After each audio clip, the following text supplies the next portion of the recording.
Hey, I'm Mac. Welcome back to my channel. As always, don't forget to like and subscribe and consider joining my Patreon for access to new videos 12 to 24 hours early. All right, so I'm still working on that scripted video about unicity. And then I was going to include a bunch of information about diabetes because that's what that MLM deals with. But I'm starting to think I might break that out into like several different videos because I kind of want to. I think it might be interesting for me to just do a video on what I know about nutrition and especially like the sugar industry and all of that, and possibly do a video on some health conditions like diabetes or whatever and the relation to sugar and the sugar industry. But I don't know. Let me know if you think that would be interesting. So yeah, I'm still working on that. It's getting so long. Which is a good problem to have. But for now, we're going to check in with another Boss Lee minion. OK, she's been reading a little bookie book and she's going to tell us all about it. Oh, and I also might restring this guitar while we're at it. We'll see. Sometimes I need something to do with my hands. So without further ado, let's go. This is Sydney Smith coming to you live from Little Elm, Texas. You can also call me hashtag Queen Sid. Okay, number one. Why are they always yelling? Like, can you imagine if I started all my videos like this and I'm just yelling the whole time? Like, God. Like, number one, it's annoying. Number two, that can't be good for your voice. I mean, I know I yell like bye and I yell let's go, but come on, like I don't yell the whole thing. Second of all, yeah, I could call you Queen Sid, but should I is the question here, babe. And the answer is no. How's everybody doing today? I hope you guys are having an awesome Monday. What's dropping on? Please drop me in the comments below where you're coming in from. Also drop me a 1 if you are live, and if you're on the replay, you can go ahead and drop me a hashtag replay in the comments below. I'm excited. We're gonna be training from this 50 Cent book again. This is called Hustle Harder, Hustle Smarter. It is by 50 Cent, aka Curtis Jackson. So I know that 50 Cent is pretty successful in his business ventures, but I don't like him as a person. Like the whole revenge porn thing and that stuff, like I think he's kind of a garbage person just like overall. But I get it that he has been very, very successful in many of his business ventures. Like, okay, whatever. Super excited. I'm obsessed with this book. This book is so good. The chapters are really long, but they're so, like, I don't know about you guys, but I really like books that that get the principles across in stories. It's easier for me to remember, it's easier for me to relate to, and it's easier for me to read. And so this book is all about stories, which I freaking love. So like I said, once you're up and on, drop me in the comments below. Hey, hi, hello, how are you? Today we're gonna be talking about building your team. So he talks about in this book, any successful entrepreneur, their greatest attribute is their team, because you can't do anything alone. You can't do anything alone, especially You can't do anything alone. Other people can do things alone, okay? Like, this was not intended to be a network marketing book, but this relates so hard to building your team in network marketing. So if you guys need some help with this, if you're excited about this, can you drop me like a 2 in the comments below? Because I'd like to know who's excited to learn about this. This chapter was bomb. So he talks about not even looking at the comments. So are you actually excited to know, or are you just saying that so that people leave you more comments? And yes, this is me stopping it every second purposely to annoy some of you who are going to leave comments. It's called constructing your crew. He doesn't say building your team, but yeah, of course, because he's not talking about building your team now, is he? Constructing your crew. And he talks about if you pick the right people, you can build it. If you pick the right build. Wow, so we're like 4 words in. loud. If you pick the right people and you build a team, they will take you to the top. But if you pick the wrong people, it can derail your vision before it fully gets on track. How many of you guys have had people come into your team, or people, whatever? No, this is not the next book of the book club. How many people have had people come into your team and you're like, these people are not aligned with our vision, and they completely derail the whole thing, right? I know that I've had certain people come onto the team that derailed everything that we were working towards, or attempted to derail everything that we were working towards. And so he talks about picking the right people can build a team that will take you to the top, but pick the wrong people and it will derail your vision before you ever get fully on track. And I know in network marketing, we don't always get to choose who we work with, especially if it's not direct recruits, right? Especially if it's not direct people that you're bringing into the team. Sometimes it ripples down through the organization and you're like, I didn't really have a choice but to work with this person. But that's how it is with every job. You don't really have a choice of who you work with whenever it is not the people that you directly hired. You know, like I have a choice of who I work with at the warehouse, but you know, other than that, when I'm working up the hierarchy, then I don't get a choice of who I work with. Or so, I mean, yeah, that's how it is with every job. Although I will say that since in network marketing, they're not actually employees, they're customers, and businesses definitely don't get to, you don't get to really choose your customers. You kind of want to take whatever customers you can get, which is very different from an employee relationship, which sure, it's a job seekers market right now, but, it's still a lot more selective when you're choosing an actual employee versus when you're choosing a customer, because you don't actually get to choose a customer. You just have to take whatever customers you can get, which is why you have to take whatever recruits you can get, because they're not employees, they're customers. Anyway. But you do have a choice of who you keep around you. So keep that in mind as we go through these principles about building your team. Keep that in mind. Just because you don't have an option of who joins the team doesn't mean you don't have an option of who you decide to work with. Didn't you just say that you don't have a choice of who you get to work with? Thank you for sharing. I'm Shahid HB. I'm Saeed HB. Thank you for sharing. So just because you don't have an option of who you work with doesn't mean you don't have an option of who you keep close to you, right? I'm very intentional with who I keep close to me and who I keep at an arm's distance, right? And so he talks about in this book the ability. See, you know, they're going to work with you every step of the way, okay? You know, unless they've decided that there's someone that you're going to keep at arm's length, okay?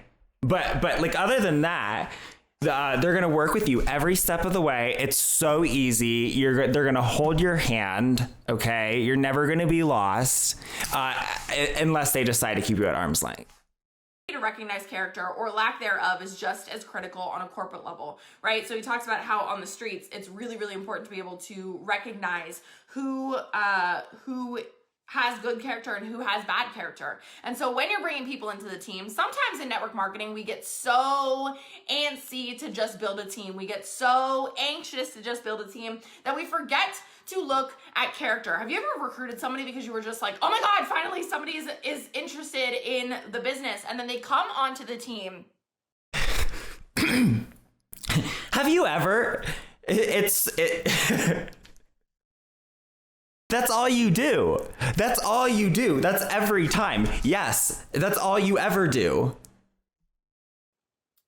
They come onto the team and you realize that they're not who you thought they were. Their character may not align with the vision that you have moving forward. Their character may not align with the vision that you have for the team. The character may not align.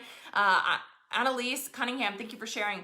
The character may not align, right? And so the ability to recognize character or lack thereof is super, super important when building your team.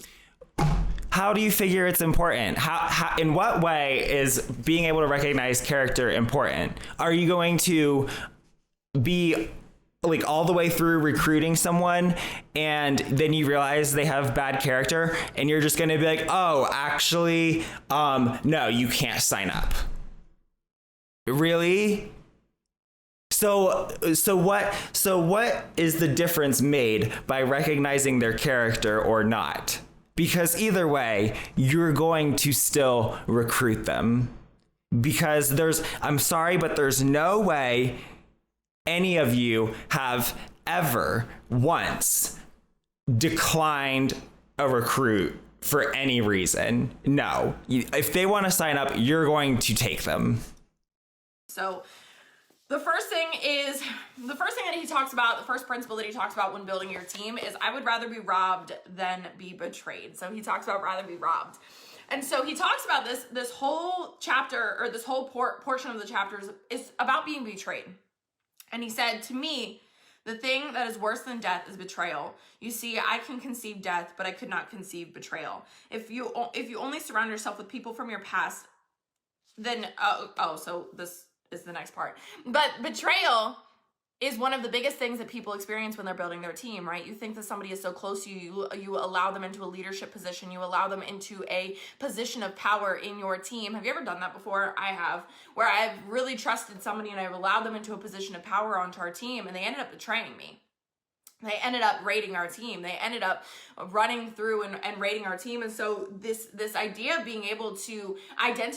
That's what happens when you're in an organization that is founded on an unethical business model. So I don't know what you would expect. That is an expected outcome. You are in a den of vipers and you're going to get bit.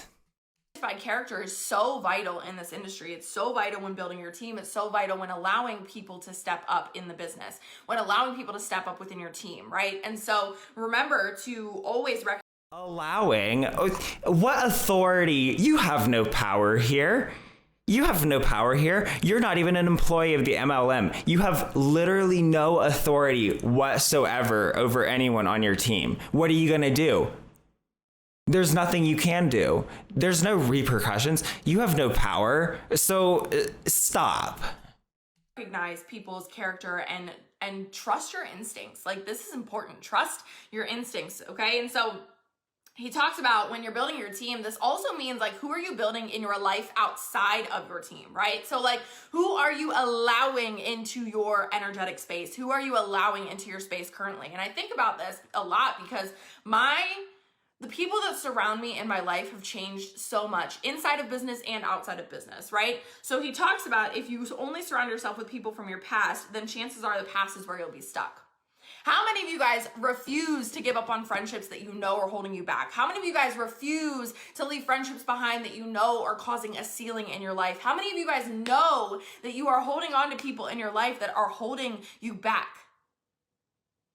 The title of the book is Hustle Harder, Hustle Smarter. And I don't really get that. I mean, I maybe I just don't understand what she means by a friendship that's putting a ceiling. I don't get that. So if you only surround yourself with people from your past, then chances are the past is where you'll be stuck. And I know that hits some of you guys so hard because you're like, oh crap, that's what I'm doing. If that's you, can you drop me like a me in the comments below? You will stay in your past. You won't be able to get to the future, right? And so he said, the future is going to come whether you want it to or not. If I had kept my circle exclusive to my day one homies, then things would have stagnated. So he talks about in this book how you have to allow people into your life that maybe are newer in your life, but you are trusting their character. You have to allow people into your circle that will help propel you forward. Where are there areas where you're not allowing new people into your circle because you're so stuck holding on to old people? You're so stuck holding on to stagnant people. You're so stuck holding on to people that are not benefiting your growth forward. I'm going to tell you this. I know you might have heard this before, but I'm going to say this one more time. You are allowed to outgrow people. Now, there are going to be people that are going to level up. They're going to grow up with you, and I love that for you. But if you keep your circle exclusive to your day one homies, things will stagnate. Does that make sense? Does that hit any of you? Are you like, yes, can you make some hearts fly across the screen if you're getting some value from this so far? So remember that your team, when you're building your team, this is not just who are you bringing into network marketing. This is not just who are you bringing into your company. This is not just the team that you're working with in business, but who is the team that you're working with outside of business? Who is your support system at home? My God, I'm telling you right now, things would not be as successful and would not move as smoothly if I did not let Holly in. right? So like she helps me in a way that other people have never helped me before. And we've only known each other for 2 years, but I trust her more than I trust a lot of people. Why? Because she's proven it to me. But if I had not allowed new people into my circle, we would have stayed stagnated. Does that make sense? Does that make sense? Okay. So the next part that he talks about is, so the next part is bringing the hood with you, right? And so this goes again into bringing the people with you that have been with you your whole life. Like, yes, as you start to succeed more, I want you to elevate people that have always been there to support you. I want you to elevate people that have always backed you up. I want you to elevate people that are loyal to you. I want you to elevate those people. But I also want you to remember that you have to move on. And this line I actually shared in my stories yesterday. He said, I won by moving on with my life. He said, he was talking about how he bought this mansion. He bought, who was it? Mike Tyson's mansion. He bought Mike Tyson's mansion. It had 18 bedrooms, 25 bathrooms. And he bought Mike Tyson's mansion because he wanted to he knew he needed to get out of the hood. It was after he sold his first album, his debut album, and he knew he needed to get out of the hood. But he wanted to bring the hood with him. So he bought this big house, 18 bedrooms, 25 bathrooms, and he brought the hood with him. And he ended up in this house where he's constantly paying $70,000 a month in maintenance. And the core group, the people from the hood that he brought with him, were starting to expect things, which we'll get into in the next part. But they started to expect things from him, and so he realized one day he had bought the house because he didn't want to leave the hood. He brought the hood with him, and he realized that he needed to sell the house, and he needed to move on and move past that phase in his life and allow himself some separation from the hood. He was going to still reward the loyal people. He was still going to reward his A1 day ones, but it was the fact that he said, I might not have gotten what I wanted for the property, but in the end, I didn't care about losing money. I had won by moving on with my life. I'd cleared my plate and refocused on the future instead of being held down by the relic of my past. Well, that should be really helpful for you people who are in network marketing, because I know that you are always making so much money and buying such big houses that you might need to know this so that all the poor people from your past aren't just hanging around the mansion, because we all know that you have one. Ooh, so good. So good. Okay, so he talks about how you have to move on from the past. He said, the next thing that is important with building your team is understanding that there are people that expect. He said, on the streets, there just isn't enough space for both success and suckers. So he said a lot of people make the mistake a lot of rappers make the mistake when they become successful. They stay in the hood because they don't want to leave their roots. There's a lot of culture around rappers where like you have to give back to the roots, right? And so a lot of rappers will end up not leaving their old neighborhoods and they end up getting killed. And so he was talking about how a lot of people in the hood, they get upset when rappers stay in the hood because they don't look at it as you benefiting their neighborhood. They don't look at it as you lifting up their neighborhood. They look at it as your competition. And so he said, a lot of people, again, this goes back to you have to leave the things that are holding you back. You have to let go of some of your old roots. Yes, you can. So he talks about how 50 talks about how he gives back to his old community. He talks about how he gives back to his old community through charities. But he's like, if I stayed in those streets, I would have been shot and killed again. And so he said, on the streets, there's not enough space. Okay, I think he meant to say shot again and killed. Not shot and killed again. Yeah, I'm pretty sure you meant shot again and killed. Yeah, I'm sure this is so relatable to you MLM Huns, you know. If everyone who makes it to the top in Monet, you know, if they stayed in their old hood, they would get shot and killed. Okay, so it's just like that. Them up. They're not going to look at you as benefiting them. They're not going to look at you as raising the bar for them. They're not going to look at you as helping them elevate themselves. They're going to look at you as competition. And you have to understand that you have to notice the character of the people that are, number one, there are people that are going to elevate you. There are people that are going to love your success. There are people that are going to appreciate your elevation. They're going to appreciate your help. And then they're going to be people that look at it like competition. And you have to get. Yeah, it's interesting for someone in an MLM to talk about recognizing competition. You know, since the main problem with your business model is that it relies on you recruiting your own competition. You are all each other's competitors. So I don't know. I don't know if you're the one to be talking about identifying and recognizing your competitors. Used to recognizing the character of those two people. Yes, a threat. Yes. Okay, so if you guys are getting value from this so far, make sure you share it out. If you do share it, drop the word shared in the comments below. And I'll give you the first and last name shout out. So when he talks about building his team, he talks about one of the most important principles about building his team is demanding discipline. Stop saying building his team. 50 Cent is not building his team. And so I think about this from a leadership perspective. This was like the first part of the book where I was like, oh my God, there's so many good little nuggets in this. This is happening to me right now for my old teammates as I go to a new company. Ooh, yes. I love that you can relate to this. I'm sorry that you can relate to this, but I love that you can relate to this. Okay, and so he talks about demanding discipline. And so I think about this as a network marketing leader. If you're a leader, can you drop me the word leader in the comments below? If you don't yet have a team to lead, you can still drop the word leader because you are leading yourself. You are leading yourself. What I mean? Because leadership is utterly meaningless to you people. To this education today, you are leading yourself to this growth opportunity today. So he talks about demanding discipline. He said, there are positive qualities that your day ones can bring to your team, but they can also bring some negative qualities from the hood, beef, dramas, and clashes of ego. To make sure that doesn't happen, you have to first instill and then demand a sense of discipline in your team. And I know that sometimes as when we're becoming leaders in this industry, it's so uncomfortable to demand discipline from your team. But I'll give you the example. I'll tell you what 50 talks about in this book. It's so good. And he said that there was a rapper that took his whole crew. So this is really common in the rap community.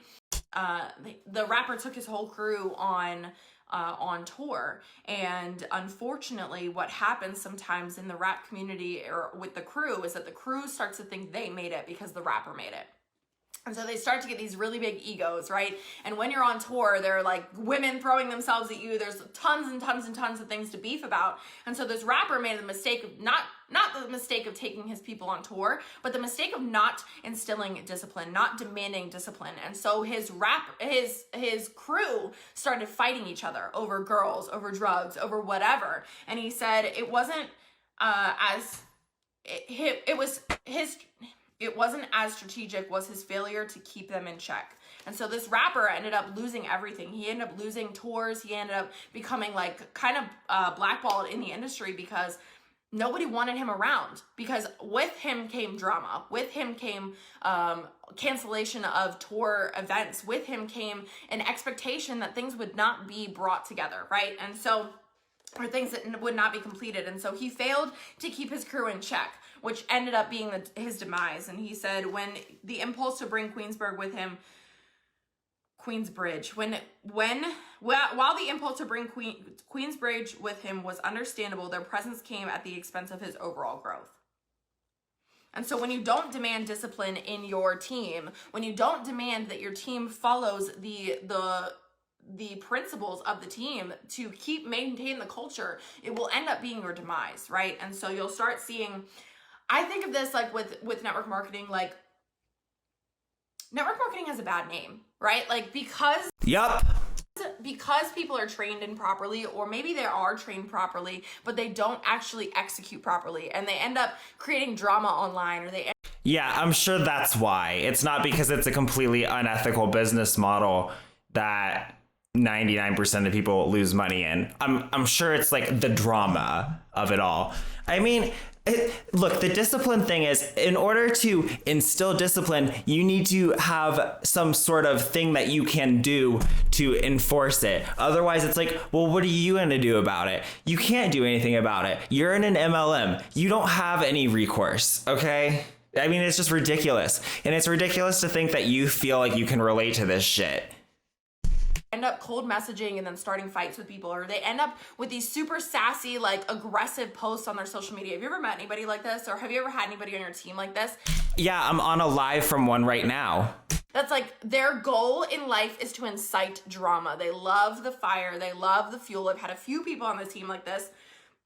And when you don't keep them in check, when you don't demand discipline from them, it ends up spreading fire through the entire team, and it ends up bringing your team down. Does that make sense?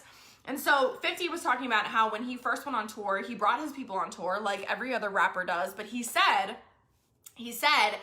if you're going to be on tour with me, I don't care. You can fight anybody else. You can fight other people. You can do whatever, but do not fight each other. Because if you fight each other, you will bring our team down.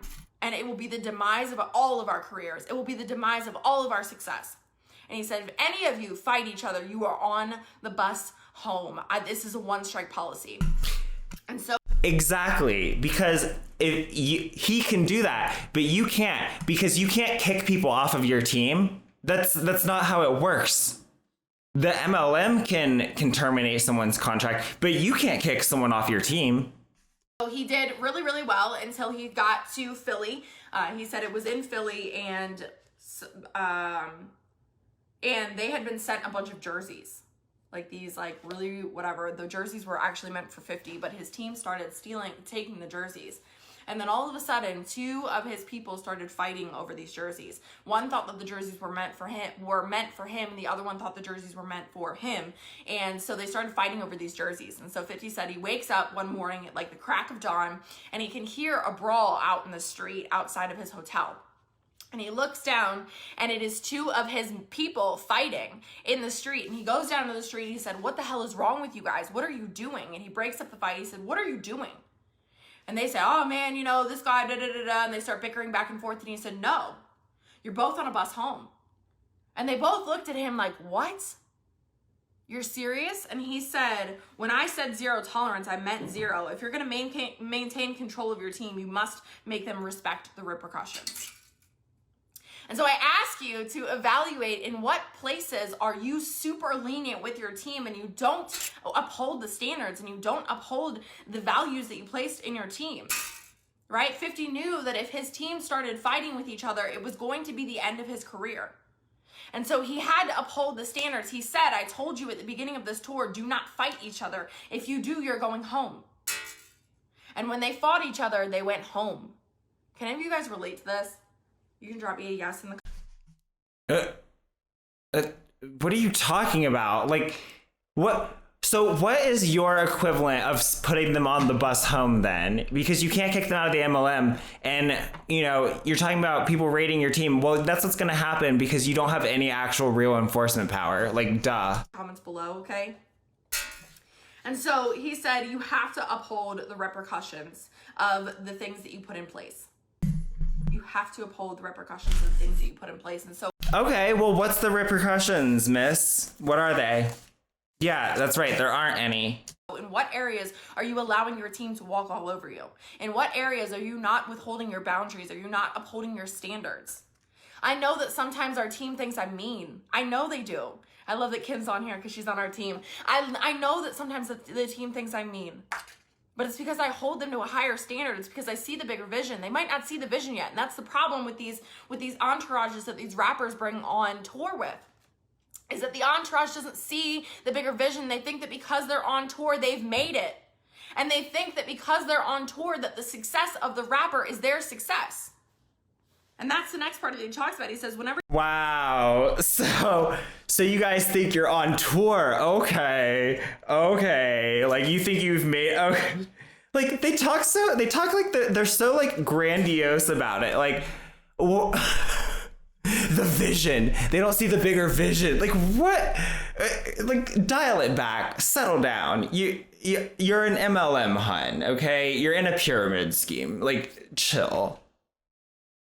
You find success in life, there will be people that believe that some of it belongs to them. And so they will start getting this ego trip over it, right? So they want to be a part of the bigger thing, but they don't see the bigger picture. And so you have to understand that as you rise in your success, All of you guys are going to rise in your success. Why? Because you're making this a priority today to learn. You're making this a priority today to become better. You're making this a priority. I don't think you're mean, but I can I can handle red. I love it. Some people do think I'm mean. Some people do think I'm mean. That's okay.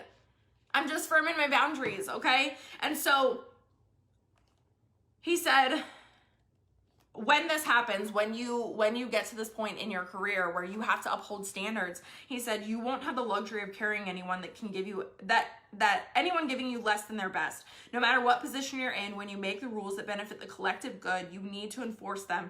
Don't let someone who's focused on themselves ruin it for everyone else. I know that's relatable. I know that is relatable in business, right? No matter what position you're in, when you make rules that benefit the collective good, you need to enforce them. Don't let someone who's focused on only themselves ruin it for everyone, right? So I think about in our team, in network marketing, we have a very, very strict rule within our team about lead stealing. If you steal leads, you are cut off from the resources that our team provides. Because one of the big pillars of the empire is integrity. The empire, really? I mean,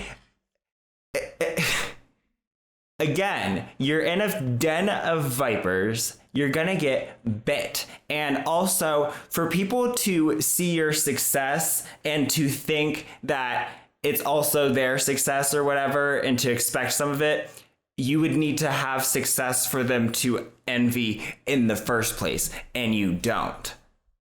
I mean, it just sounds like you're being really, like, ugh. It sounds like you're just a really toxic person to work with. Definitely, I would not hire you. I don't know. Perhaps if everywhere you go, everyone else is a problem, the problem is probably you. Right? We have integrity in building business, and so there must be repercussions when okay. you have integrity in the business, right? And so the next principle he talks about, he says, handle internal problems first. He said, when you bring people around as a rapper, there's an expectation that you're going to provide for them, that you're going to provide opportunities for them. You have a limited amount of time to make good on that expectation. And when someone perceives themselves as disposable, any sense of loyalty will vanish. And so what I think about when I read this part was, I think about when you bring somebody into business. When you bring somebody into business, when you agree to lead them, when you agree to train them, when you agree to be their mentor, when you agree to be their leader, they have some sort of expectation that you're going to provide for them.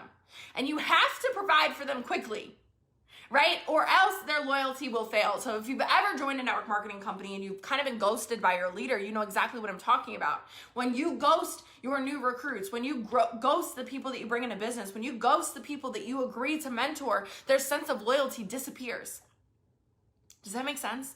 Their sense of loyalty disappears. And so when you bring people around, they have an expectation that you will provide them opportunities. And so I think about, especially as you get like raised up into different levels of network marketing, you expect your mentor to give you opportunities. And so I think of people that have actually been part of the empire. They've been part of our team, and they've been under Jesse Lee.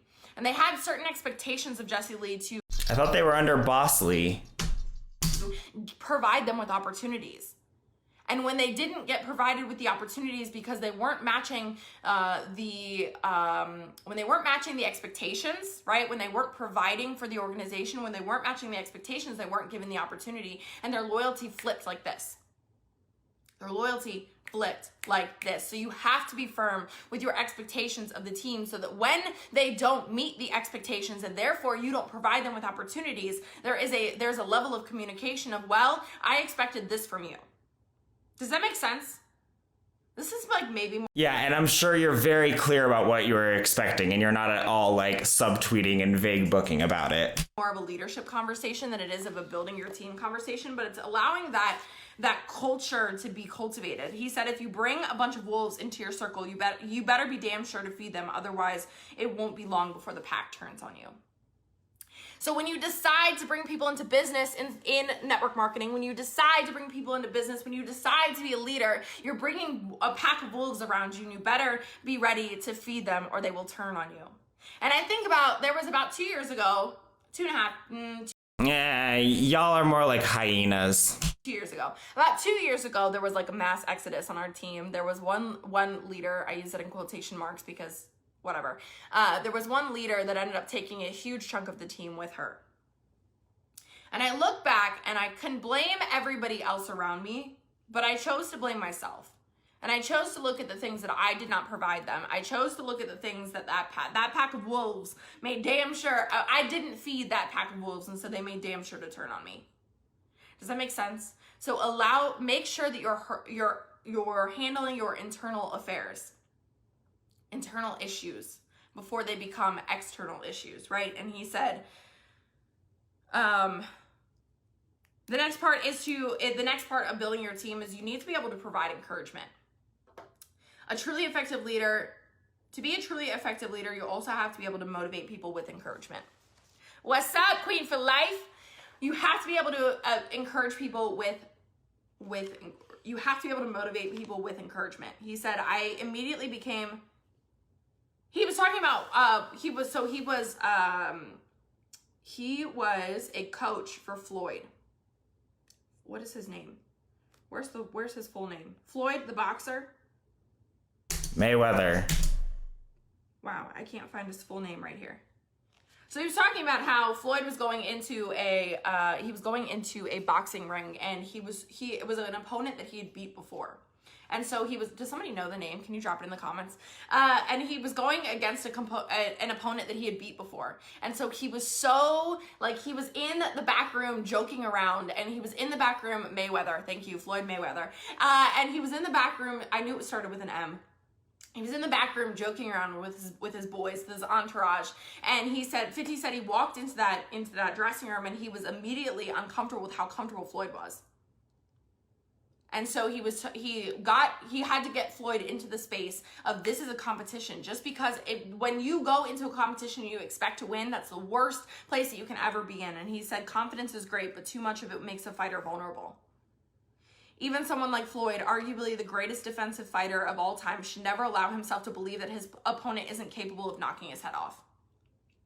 So I want you to remember that in times where there are people that are on your team that need to be put back into that space of fighting, that need to be put back into that space of determination, that need to be put back in that space of winning.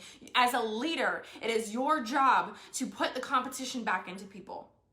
People get too comfortable, they get too confident, they get too cocky, and they think that they are gonna win. And then all of a sudden things come crashing down around them and they don't ever expect it to happen. And so he talks about another time that he was Omari. He was prepping Omari for a fight, and Omari again was prepping Omari for a fight? He was very cocky about going into the ring, and so he You sure that's where he was going? He walked up to Omari and he said, do you feel good about your career? Oh no, this is not, Omari is not a fighter. I remember this now. So then on the other side, the flip side, he was talking to this guy, Omari. He wanted this guy to be the lead role in his TV show Power. It's Floyd Mayweather, thank you.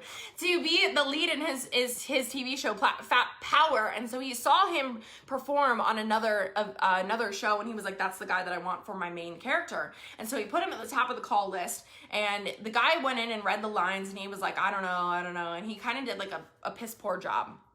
And so 50 called him after the audition, and he's like, dude, what the hell's wrong with you?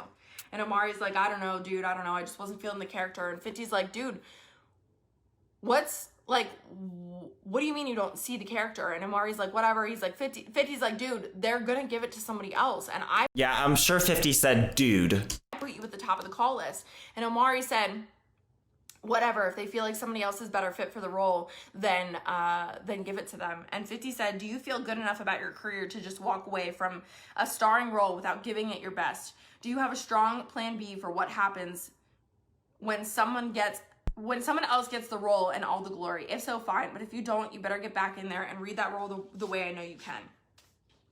And in this instance, I need you to understand that Floyd Mayweather needed somebody to give him a kick in the ass. He literally said, Floyd, this guy wants to take the money from your family. This guy wants to take the food off your table. This guy wants to take the food out of your children's mouth. What are you going to do about it? And on the other hand, Omari needed somebody to say, hey, dude, like, you can do this. You've got this. I picked you for this role. And so as a good leader, you need to understand the difference between encouraging people in a red sense or in a aggressive sense, and encouraging people in a really, really compassionate sense. The fucking color personalities, they're back. Oh, you're being a red. God. Said you need to tailor a specific approach to every single person in your team to get the most out of them. The key is understanding that different people require different tactics. Accept that everyone on your team is going to have their own hangups, issues, and insecurities, and then address them with the appropriate energy. So as a good leader, when you're building your team, you need to understand that you need to read the energy of the people around you and what do they need in that moment. What do they need in that moment, okay? The next part of this says learn to trust again. This is the last part of building your team. He said learn to trust again. He said the greatest attribute of most successful entrepreneurs is to be an astute judge of character. You have to be able to trust the people that you're bringing into your team. You have to be able to trust the people that you're bringing close to you, right? So the people that you bring into your team, the people that you recruit, or the people that are recruited onto your team is different than who you bring into your inner circle. And so I think that sometimes people get this hang up in network marketing. Well, I'm performing, so I should be in the inner circle. And just based on performance does not get you in the inner circle. So you can take this one of two ways. If you're not yet leading a team, if you're not yet comprising an inner circle, if you're not yet deciding who gets to be close to you as the leader, I want you to understand the importance of who your leader brings close to them. So if you look around and you're like, well, this leader likes this person better, or I feel like I'm not liked, or I feel like my leader is picking favorites, I need you to understand that successful people have to be very, very choosy with who they bring in their inner circle. It's about being a judge of character. It's about being loyal. It's about being somebody that can be trusted in the inner circle. Sure, in your personal life, but when you're talking about business, if you don't choose that based on performance, that's going to piss people off, and that's going to cause the drama and the problems that you're talking about, because it's very obvious when you're picking favorites, and you can't do that in a professional setting. You can't do it, and the reason you can't do it is because it's going to make people angry. Because who you bring into your inner circle can either make or break the entire thing. So as you're building a team... Yeah, it can. And if you're doing it playing favorites, that's going to break it. That's why you can't do it. As you're becoming a leader, as you're deciding to lead bigger and bigger teams, as you're becoming a leader and stepping into that, keep these principles in mind when you're compiling your team, when you are compiling your inner circle. Because who you allow close to you matters. Who you allow in your space, who you allow to be in your realm, who you allow to be next to you, who you allow to be in your inner circle matters. So I hope you guys got a ton of value from that. If you did, make sure to share it out to somebody that could use it as well. I'm super, super pumped about this book. I know y'all are gonna ask again. It's Hustle Harder, Hustle Smarter by Curtis Jackson, aka 50 Cent. It's really, really good. I definitely recommend it. I love y'all. I appreciate y'all. I hope you have an amazing rest of your day. And I hope you guys gained a ton of value from that. I love y'all. Appreciate y'all. Have a good one. So what we learned is that building your team, apparently improve it, is just like becoming a successful rapper and business owner. So it's the exact same, and that's how it works. How many of these little Boss Lee clones are there? Like, ugh, who is watching these? Why? I don't get that at all. Like, it's so like catty in some ways, where it's just like, oh, who you let in your inner circle, blah, blah, blah, blah, blah. And the main message I was taking away from that is it seems very culty, brainwashy. Like, you know, if there's people who aren't supporting your network marketing business, then you just cut them out of your life or whatever, right? Because you can't have negative people in your life, can you? Well, My guitar has 6 strings on it again now, and they're cobalt coated, so that's very exciting. Now I just need to tune it. All right, everybody. I've been Mac. Peace out. Bye.